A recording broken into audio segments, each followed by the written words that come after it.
아이가 제 옷자락을 놓지 않던 그날 저는 몰랐습니다. 그 작은 손이 우리 가족의 운명을 바꿀 거라는 걸. 운명의 바퀴 앞에 선 한 가족의 이야기를 지금 시작하겠습니다. 어머니는 남편을 떠나보낸 뒤 조용한 일상을 지켜오고 있었습니다. 아침마다 따뜻한 차를 마시며 창밖을 바라보는 시간이 하루의 중심이었습니다. 그날도 평소처럼 일상을 이어가던 중 며느리 세영에게서 갑작스러운 전화가 걸려왔습니다. 며느리의 목소리는 다급했지만 어딘가 불친절했습니다.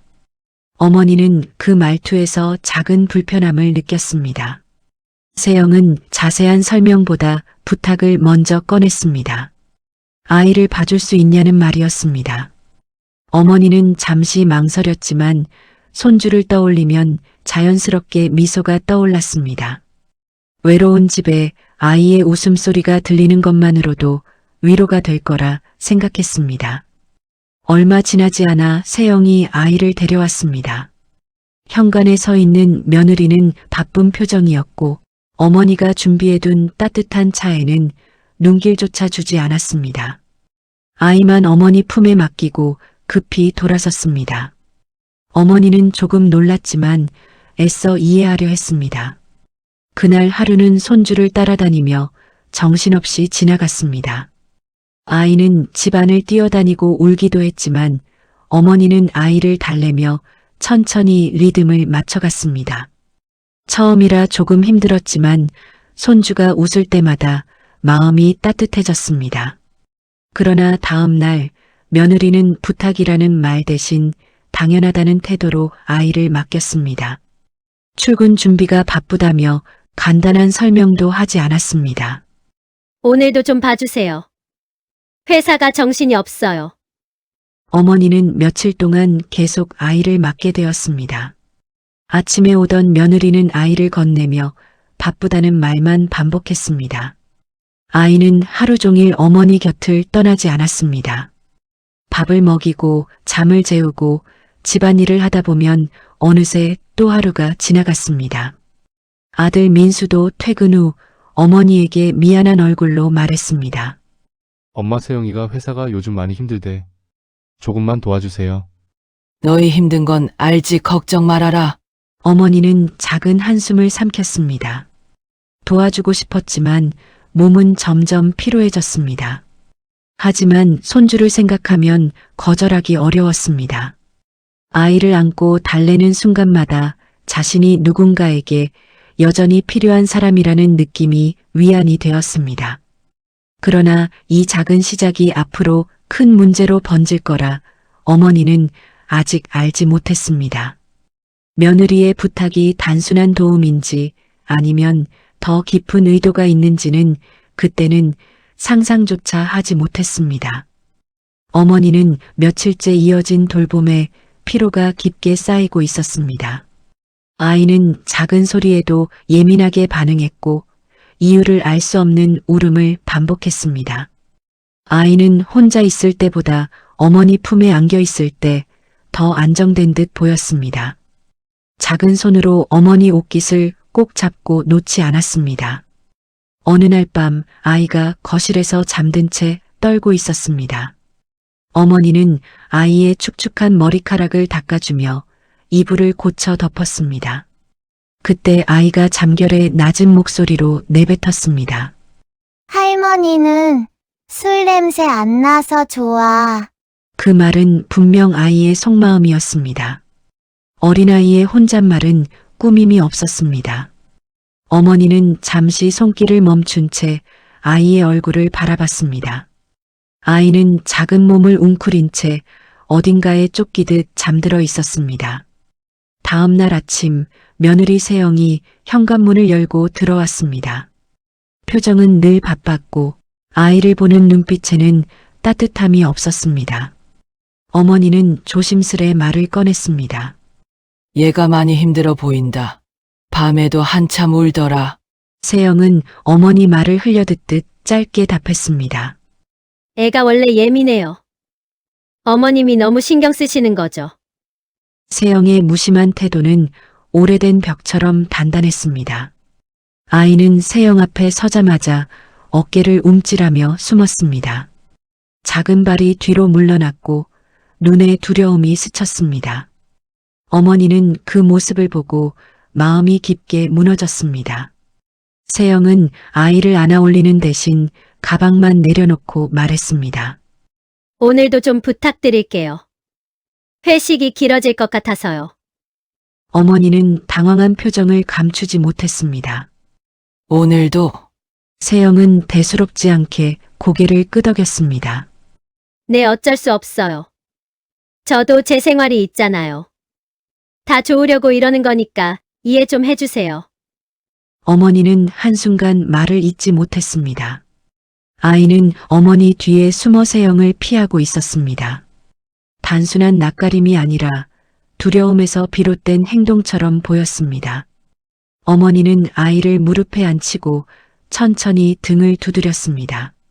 아이는 숨을 고르며 어머니 손길에 조금씩 안정을 찾아갔습니다. 그 작은 등을 감싸는 순간 어머니는 확신했습니다. 아이는 무언가 힘든 상황을 겪고 있다는 생각이 들었습니다. 어머니의 마음에는 깊고 조용한 불안이 자리 잡았습니다. 다음 날 아침부터 아이의 몸이 뜨겁다는 것을 느꼈습니다. 아이는 힘이 없었고 얼굴은 달아올라 있었습니다. 어머니는 급히 겉옷을 입히고 아이를 안은 채 소아과로 서둘렀습니다. 진료실에 들어가자 아이는 어머니 목을 꽉 끌어안았습니다. 작고 떨리는 숨이 귓가에 닿았습니다. 의사는 기본 진료를 마친 뒤 컴퓨터 화면을 확인했습니다. 그때 의사의 눈빛이 잠시 멈추었습니다. 어머니는 그 순간 작은 불길함을 느꼈습니다. 의사는 신중하게 말을 꺼냈습니다. 지난달에도 같은 증상으로 내원하셨더군요. 그때는 아이가 많이 불안해했었는데 오늘은 많이 안정을 찾았네요. 어머니는 놀란 표정으로 고개를 들었습니다. 지난달이요? 저희 아이가 병원에 온 적이 있었나요? 의사는 화면을 다시 확인한 뒤 말을 이었습니다. 보호자인 어머니와 함께 방문하셨고 옆에 다른 남성분이 함께 있었다고 기록되어 있습니다. 아이를 진정시키는데 꽤 어려움이 있었다고 적혀 있네요. 그 말은 조용했지만 어머니의 마음 깊은 곳을 세게 흔들었습니다.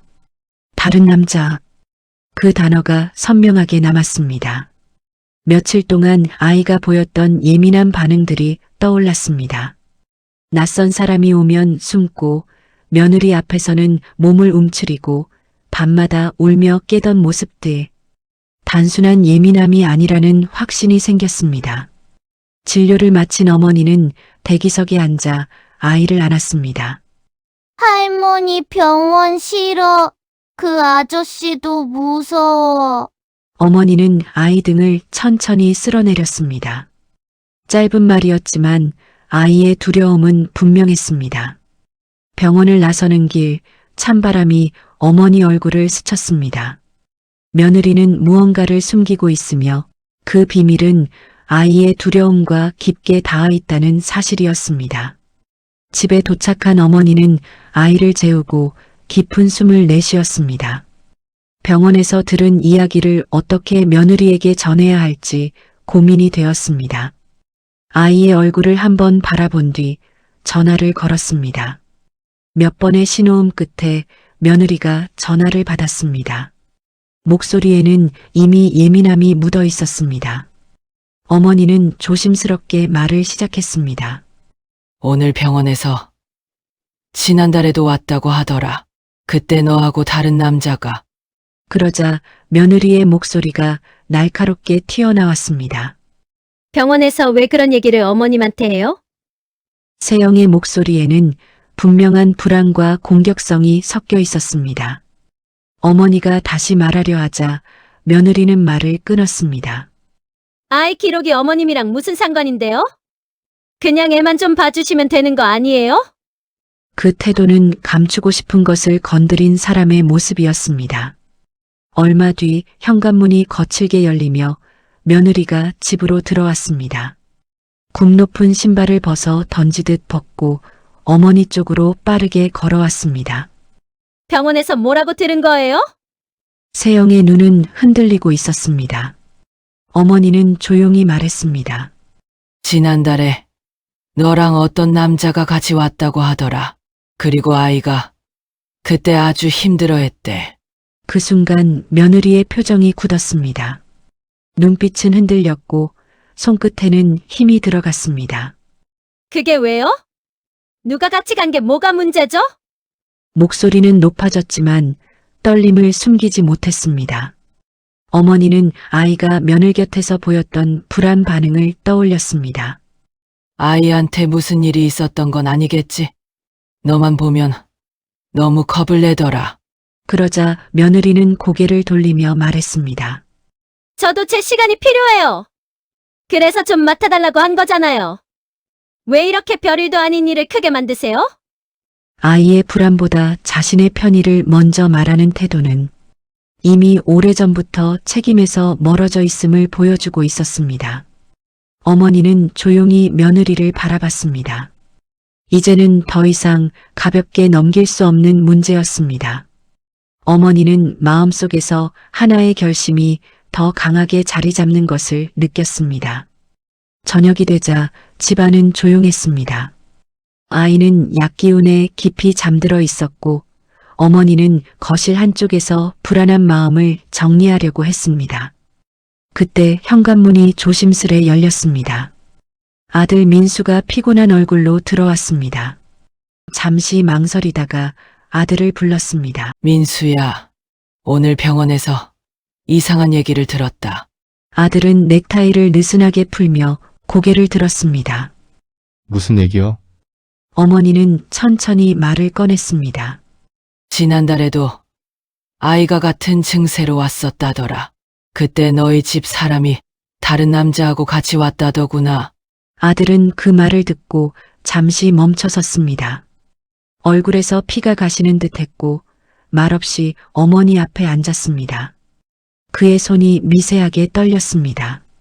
한참 뒤 아들이 낮은 목소리로 말했습니다. 그 남자 저도 알고 있어요. 어머니는 놀라며 아들의 얼굴을 바라보았습니다. 아들의 눈은 붉게 물들어 있었고 입술은 굳어 있었습니다.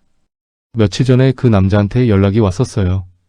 아들은 힘겹게 숨을 들이켰습니다. 세영이랑 예전에 잠깐 만났던 사람이라고. 아이가 자기 아이일 수도 있다고 했어요. 어머니의 손끝이 떨렸습니다. 잠시 말문이 막혀 아무 말도 할 수 없었습니다. 아들은 두 손으로 얼굴을 감싸며 깊은 숨을 내쉬었습니다. 엄마 저도 처음 들었어요. 그 사람이 갑자기 찾아와서 친자 확인을 해야 한다고 하더군요. 어머니는 아들의 어깨 위에 손을 올렸습니다. 그래서 넌 뭐라고 했니? 아들은 고개를 천천히 들어 어머니를 바라보았습니다. 그 눈빛에는 충격, 배신, 그리고 깊은 상처가 담겨 있었습니다. 처음엔 그럴 리 없다고 했어요. 그런데 세영이 행동이 다 이상했어요. 정말 검사를 해봐야 하나 고민하고 있어요. 어머니의 가슴이 무겁게 내려앉았습니다. 아들의 얼굴은 이미 지쳐 있었고 눈가에는 깊은 그늘이 드리워져 있었습니다. 아들은 떨리는 목소리로 덧붙였습니다. 만약 정말 제 아이가 아니면 엄마, 저는 어떻게 해야 하죠? 아들은 강한 사람처럼 보였지만 지금은 누구보다 무너져 있었습니다. 어머니는 조용히 아들의 등을 감싸 안았습니다. 민수야, 아이는 내가 세상에서 가장 믿을 수 있는 사람이라고 생각할 거다. 어른들이 잘못을 해도 아이가 죄를 지는 건 아니란다. 아들의 눈가에 맺힌 물기 하나가 뺨을 타고 흘렀습니다. 그 순간 두 사람은 같은 생각을 하고 있었습니다. 세영이 숨긴 진실, 병원 기록의 남자, 아이의 불안, 이제 더 이상 그대로 둘 수 없다는 것. 어머니는 아들의 손을 꼭 잡으며 말했습니다. 진실이 어떻든 우리가 먼저 아이를 지켜야 한다. 아들은 고개를 끄덕였습니다. 이제는 피할 수 없는 시간으로 향해 가고 있었습니다. 며칠 뒤 흐린 아침 공기 속에서 민수는 굳은 표정으로 어머니 집을 찾았습니다. 손에는 두꺼운 봉투가 들려 있었고 그 봉투를 쥔 손가락은 하얗게 굳어 있었습니다. 문을 연 어머니는 민수의 얼굴만 보고도 오늘이 어떤 날인지 바로 느꼈습니다. 민수는 신발을 벗고도 거실 문턱에서 한동안 움직이지 못했습니다. 어머니가 다가가 조심스레 팔을 잡았습니다. 숨 좀 고르고. 민수는 천천히 소파에 앉아 봉투를 꺼냈습니다. 모서리는 여러 번 구겨져 있었고 손때가 짙게 남아 있었습니다. 그동안 이 봉투를 얼마나 붙잡고 고민했는지 짐작할 수 있었습니다. 민수는 봉투를 열며 낮게 말했습니다. 결과가 나왔어요. 목소리는 떨렸습니다. 종이를 테이블 위에 펼친 순간 어머니는 숨을 고르고 문장을 확인했습니다. 첫 줄에는 간단한 문장이 적혀 있었습니다. 부마이너스자 관계가 성립하지 않음.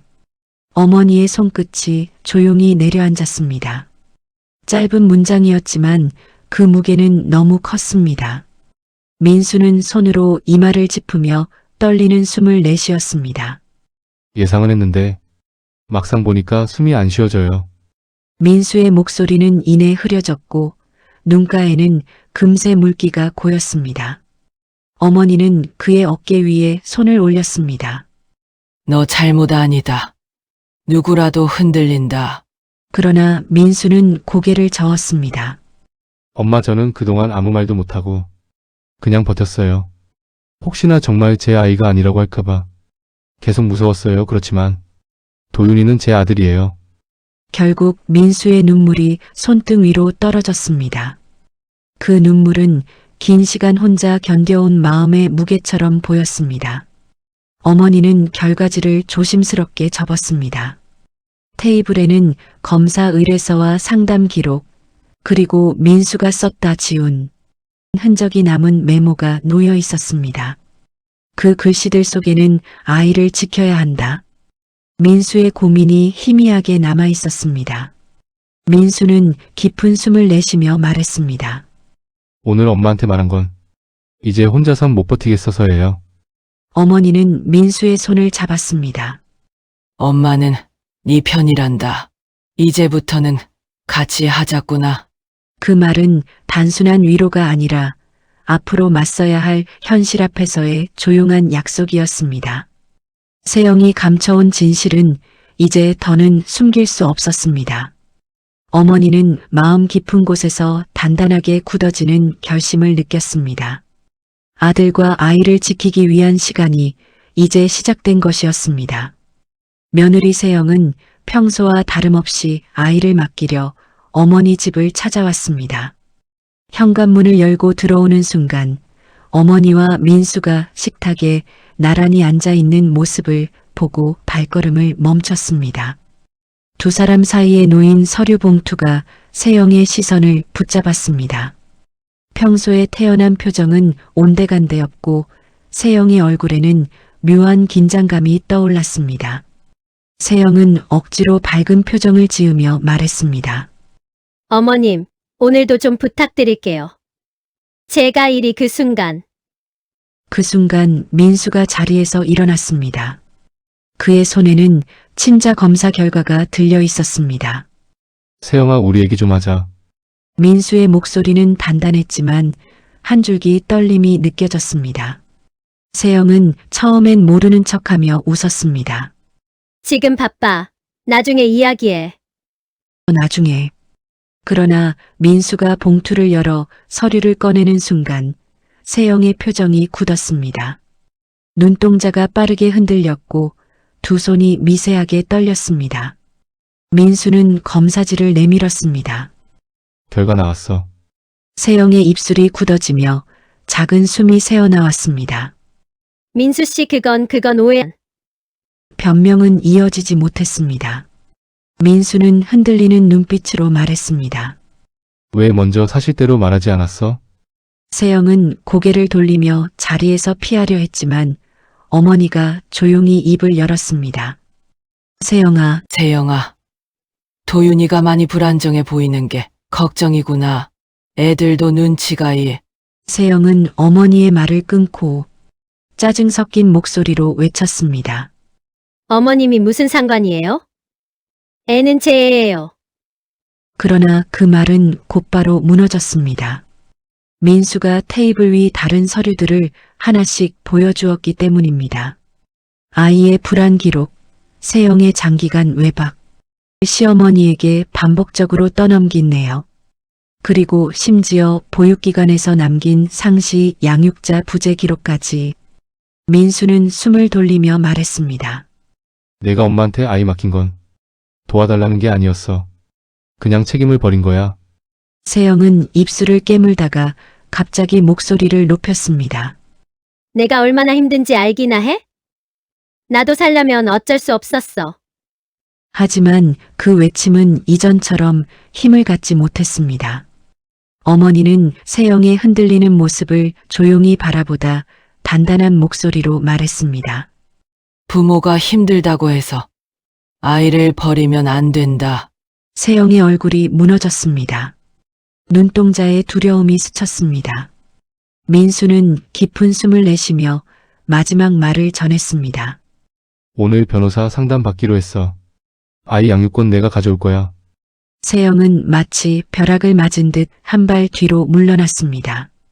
뭐라고? 민수는 더는 흔들리지 않았습니다. 나를 속인 것도 용서할 수 없지만 너는 도윤이를 키울 자격이 없는 여자야. 세영은 손으로 얼굴을 감싸며 중얼거렸습니다. 안 돼, 그럴 순 없어. 어머니와 민수는 이미 결정을 내렸습니다. 진실은 드러났고 세영에게 울타리는 완전히 사라진 순간이었습니다. 세영은 뒤돌아 도망치듯 집 밖으로 나갔습니다. 문이 닫히는 소리는 유난히 크게 울렸습니다. 며칠 뒤 임시 양육권 신문이 열리는 날이었습니다. 민수는 긴장으로 굳은 어깨를 억지로 펴고 법원 복도를 걸었습니다. 어머니는 그 옆에서 조용히 발걸음을 맞췄습니다. 복도 끝 의자에 앉아 있는 세영은 손을 조심스럽게 깍지 낀 채 바닥만 바라보고 있었습니다. 잠시 후 열린 신문에서 판사는 서류들을 천천히 훑어보았습니다. 책상 위에는 아이의 병원 기록, 보육기관 보고서, 친자관계 결과지, 그리고 민수가 제출한 양육계획서가 차례대로 놓여 있었습니다. 판사는 종이장을 넘길 때마다 짧은 숨을 내쉬었고 그 숨결마다 복도 밖의 공기도 함께 무거워졌습니다. 김민수 씨는 아이 돌봄에 꾸준히 참여해왔고 아이가 안정된 반응을 보인다는 보고가 있습니다. 이어 세영 쪽으로 시선을 돌렸습니다. 반면 이세영 씨는 장기간 시댁에 양육을 전가했고 본인의 생활이 우선된 정황이 명확합니다. 세영은 자리에서 급하게 일어나 소리쳤습니다. 그건 오해예요. 전 그냥 바빴던 거예요. 다들 바쁘잖아요. 그러나 판사는 그의 변명을 끊으며 차분하게 말했습니다. 아이의 정서는 부모의 생활보다 우선입니다. 그리고 이 사건에서 이세영 씨는 여러 부분에서 안정적인 양육 능력을 입증하지 못했습니다.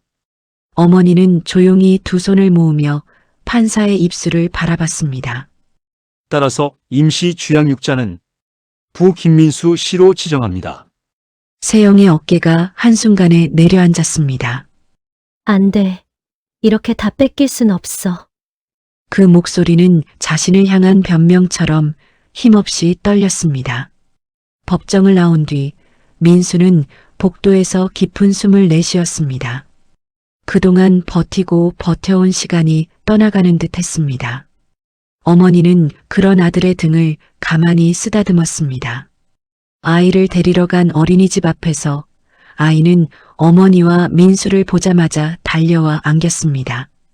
작은 팔이 민수의 목을 꽉 감싸는 순간 민수의 얼굴이 밝아졌습니다. 도윤아, 아빠 왔어. 이제 아빠가 항상 도윤이 옆에 있을게. 어머니도 아이의 등을 토닥이며 따뜻한 목소리로 말했습니다. 이제는 내가 안전한 집에서 자라게 될 거다. 아무 걱정하지 말아라. 민수는 아이를 안은 채 어머니를 향해 조용히 고개를 숙였습니다. 엄마 고맙습니다. 엄마 아니었으면 저도 아이도. 어머니는 미소를 지으며 고개를 저었습니다. 가족이라는 건 함께 지키는 거다. 아이의 손이 어머니 손을 천천히 감싸는 순간 그 작은 온기는 어머니의 마음 깊은 곳을 따뜻하게 채웠습니다. 세영은 결국 거짓과 책임 회피의 결과로 아이를 잃었습니다. 하지만 아이는 버려지지 않았습니다. 지켜줄 사람을 찾아 다시 품에 안겼습니다. 세상은 피 한 방울보다 함께 흘린 눈물 한 방울을 더 깊이 기억합니다. 결국 며느리는 스스로 지키지 않은 엄마의 자리를 법 앞에 잃었습니다. 아들과 저는 그 작은 손을 다시 놓지 않기로 했습니다.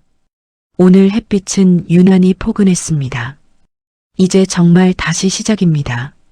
이 영상을 끝까지 시청해 주셔서 감사드리고 구독과 좋아요는 큰 힘이 됩니다.